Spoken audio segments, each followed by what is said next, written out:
The Buddha, Siddhartha Gautama, once lived as a prince with wealth and lavish. He soon realized that the conditions he was living in did not bring him happiness, but rather suffering. Today, in a world rife with consumerism, it is important to see that material isn't fulfilling, but rather it causes the earth to suffer. The Buddha changed his life after he encountered a sick man, an old man, and a dead man. He grew very compassionate for these men and withdrew from his royal life to meditate in nature. In nature, he received enlightenment, where he learned that life is suffering and suffering comes from desires. Buddhism teaches that the only way to stop one's suffering is to cease excessive desire. This is done by walking the Eightfold Path. One must rid themselves of desire and suffering because these lead to samsara, an endless rebirth cycle that prevents one from reaching nirvana. Desire is also linked to karma. The laws of karma represent a reinforcing feedback loop, where the inflow of one's actions determine the outflow of good or bad karma, which then affect one's status of samsara or nirvana. If one lives a moral, compassionate, and unselfish life, they will receive good karma and continue towards nirvana. If the inflow is opposite of that, the person will receive bad karma and continue in the cycle of rebirth.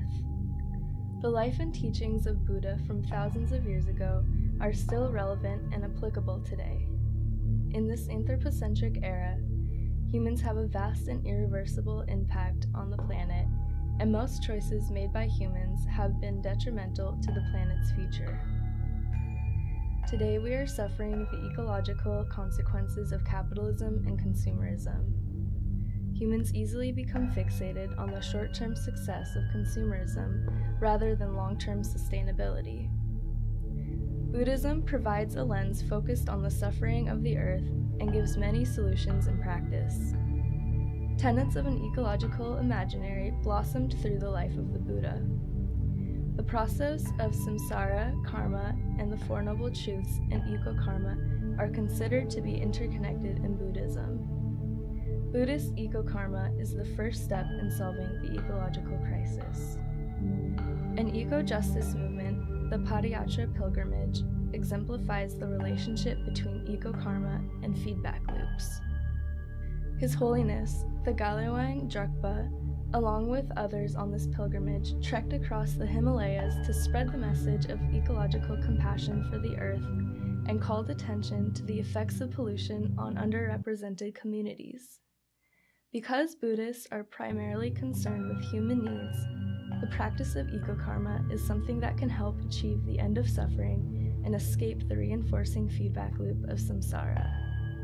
Buddhists that spread their knowledge to other Buddhists are enhancing their sangha, or community, so that they are better aware of how to have good stewardship towards the earth. But other humans are not the only part of sangha.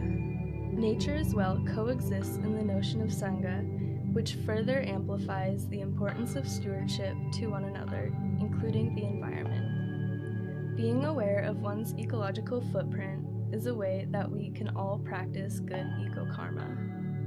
The practice of good karmic action is essential to shifting the paradigm from using the laws of karma as a balancing feedback loop instead of a reinforcing feedback loop.